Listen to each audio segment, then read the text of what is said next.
Donald Trump, he's been doing his thing, y'all. He's just taking over South Africa. He's already given he's taking over South Africa. Can I just say that? Do I need to say what he's doing or what he's offering? Listen, being over here in South Africa is such like a house divided.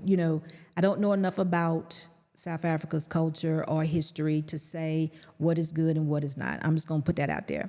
I know what sounds good to me and I know what seems to make sense to me, but not having all of the information, I can't really say that you should, follow me on this thing. But I do know that Donald Trump has offered South Africans, farmers, Afrikaans, particularly, not anybody, but just Afrikaans, not the colored, not the blacks, just Afrikaans. He has offered them refugee status in America.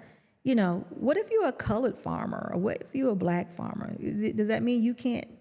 Was that just a slip of the tongue? Did we forget some words or what was it? What really happened? But anyway, he has offered them refugee status to come over to America to be farmers there.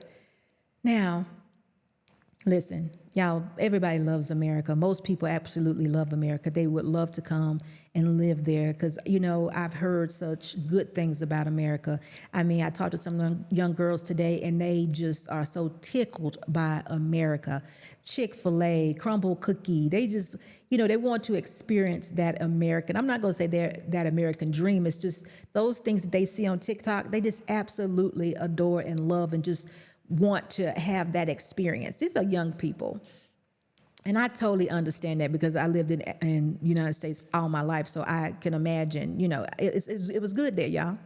It's good. It offers a lot to most people and you just got to figure out where you fit in and get what you got to get and keep it going. But, they were like, have you ever had crumble cookie? They were just asking me different questions about the United States. And I was like, yeah. So it's just amazing to me that they're that excited about a place that I just recently left. And I'm not going to take United States for granted, as though like some do take South Africa for granted, because I love it here.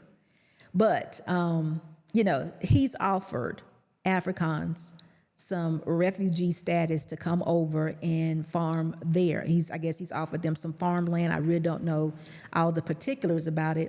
And I think there are some that are very, very interested in going.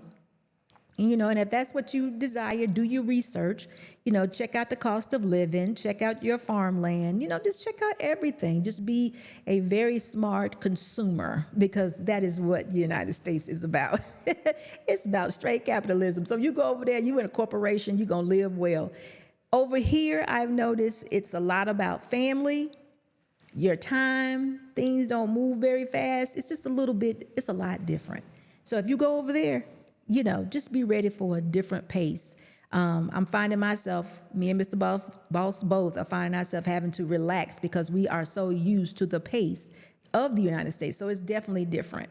I equate it to, I said, you go put yourself in some kind of spaceship and go, into the future about 20 years, 30 years, and then you will figure it out. Because here things are just so laid back. I'm going to give y'all an example of something that happened this past week that I haven't heard of happening in the United States for so long. And it's not a good thing or a bad thing, but I had a young man come to our door, knock on the door, and he was like, hello, ma'am, how are you? I'm like, fine. He was like, I'm in the neighborhood, and I want to know if you would like for me or would you allow me to present my Kirby vacuum cleaner system. Now, those of you that are our age, y'all are going to remember Kirby vacuum cleaners. He had a Kirby vacuum cleaner, y'all. He wanted to demonstrate his Kirby vacuum cleaner. Y'all, they were demonstrating Kirby vacuum cleaners in the United States, probably about in the 80s or 90s. So that's just how we live. It's just very relaxed, very cool, and I love it. Nowadays, they won't even come to your house for anything. You don't. I can't even think the last thing that maybe to sell some windows. If you live in a house, they may sell some windows or the man want to come check your roof or whatever, but a Kirby vacuum cleaner. So that's just how home-like or, welcoming. I don't even know the feeling that you get, but it's real relaxed. It's real, you can just get into it. So that's what I experienced here, Kirby vacuum cleaner. Of course, I said no. I'm very familiar with Kirby, and no, I don't want one. We have a Donald Trump lover here now. Hey, Chaotic, how are you? And Chaotic, is Donald Trump going to overhaul the the financial assistance system so the people who actually need the assistance can get it? You can answer that later. But anyway, I'm glad to hear the information from RDP. I haven't heard that before. I've always heard that there was no assistance over here, so I'm glad to hear that. Ashford says, I don't know what happened, but the story sounds really bad. It is really bad. 2 children passed away from freezing in the car. They were sleeping in the car with their mother, and it was 4 kids. 2 of them passed away. Yeah, but anyway, y'all, I brought us down far enough. Now it's time to bring us back up again. And this all started because I was talking about Donald Trump. I've already said Donald Trump is going to actually, he probably think he about to rule South Africa too. Now I come all the way over here, Chaotic, if you're listening. I've come all the way over here thinking I was leaving y'all with you, especially Chaotic, over there with Trump. I know you good, but I'm coming over here to South Africa. And now all I'm hearing is Donald Trump. I was talking to some little girls today and they were talking about Donald Trump is coming here. He is nothing but the king. He about to be the king everywhere. So, y'all picked him. He about to be the king. Really, Trump everywhere. And I was gonna go back to this, y'all. It's like a house divided here. Some people really love the fact that Donald Trump is getting involved. They really love it. Others can't stand the fact that Donald Trump is getting involved. And I've said that I don't know enough about South Africa and the problems and the things that go on here to actually say for sure. But let me just tell you that what makes sense. What makes sense to me is that South Africa is another country.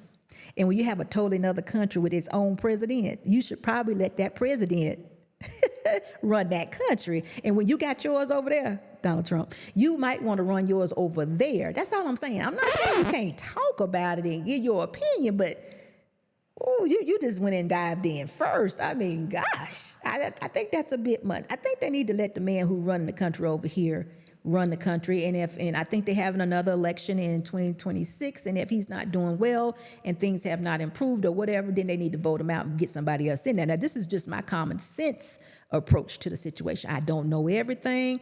I'm hearing there's a bunch of fake news going on. And look, Donald Trump brought that to our attention. So everything ain't bad. Now, don't get me wrong. He brought that to our attention, and I'm understanding that it is really some fake news going on about why he needs to be here in the business of South Africa, some fake news. So I need my South African family to, help me out with that. But listen, before I go on, let's get those thumbs up. When you're coming into the live, make sure that you're giving me a like, y'all. Come on, why not? It's for free. Shoot. Anyway, let's move on.